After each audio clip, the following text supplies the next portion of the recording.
Le garçon n'a pas mangé depuis plusieurs jours. Assoiffé, il se met même à boire l'eau boueuse du sol. Après s'être un peu réhydraté, il retourne au point de chasse initial. Il regarde tout autour de lui et appelle son père sans cesse. Mais personne ne lui répond. Ce n'est qu'en voyant sa propre tombe que Keda comprend que son père le croit mort. C'est pour cela qu'il a quitté les lieux avec la tribu. Désespéré, il disperse les pierres d'un coup de pied et s'allonge dans l'herbe, complètement perdu. Pour survivre, il ne peut compter que sur lui-même. À peine a-t-il repris quelques forces que des loups affamés le fixent férocement. Il est instantanément terrorisé. Traînant sa jambe blessée, il court rapidement vers un arbre mort. Au moment où il va grimper, un loup gris lui attrape le pied. Dans la panique, il sort son couteau et blesse le loup. Il a enfin l'occasion de se réfugier dans l'arbre. Les autres loups affamés ne peuvent pas grimper. Après avoir monté la garde toute la nuit au pied de l'arbre, ils finissent par partir à contre-cœur. Seul le loup blessé reste sur place, allongé au sol, à l'agonie. Keda veut d'abord tuer le loup, mais en voyant son regard désemparé, il n'a soudain plus le cœur de le faire. Il vise le loup blessé avec une corde et lui attache fermement la gueule. Ensuite, il cueille des herbes sauvages. Après les avoir frottées à plusieurs reprises, il en fait une petite pommade.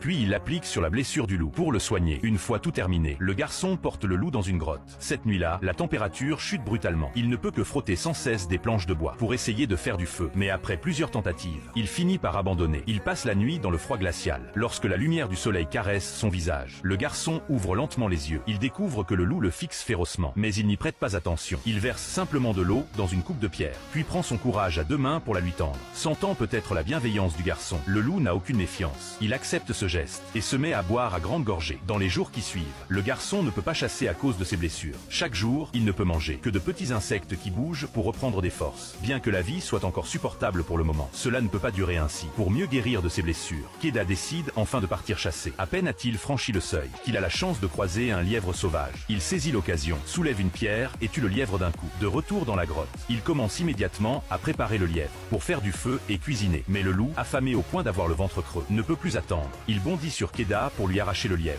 mais celui-ci le repousse d'une gifle. Il mord un morceau de viande crue pour montrer au loup qui est le chef. Le loup comprend très bien, comme un petit chien docile. Il s'assoit sagement par terre. Grâce à la persévérance de Keda, le frottement du bois produit enfin de la fumée blanche. Il récupère aussitôt la flamme et allume rapidement un petit feu de camp. Bientôt, il fait un bon repas. Mais le loup, de son côté, avale sa salive sans arrêt, essayant de faire comprendre à Keda qu'il a faim aussi. Il saisit un morceau de viande et gronde férocement le loup pour la forme, puis le lui lance. Le loup le dévore avec délice. Une fois rassasiés tous les deux, ils s'assoient à l'entrée de la grotte pour regarder les étoiles. Keda, qui s'ennuie, tend la main pour caresser le loup. Mais en voyant ses crocs acérés, il retire sa main, effrayé. En regardant ce loup devant lui, il pense malgré lui à sa maison. C'est ainsi qu'un homme et un loup restent assis paisiblement à l'entrée de la grotte. Tôt le lendemain matin, Keda met son sac sur son dos et reprend son voyage de retour vers son village. Avant de partir, il chasse fermement le loup pour qu'il retourne lui aussi chez lui. Bien qu'il libère le loup par bonté, ce dernier semble être devenu dépendant de lui. Où que Keda aille, le loup le suit obstinément. Dès que Keda le remarque, il se couche docilement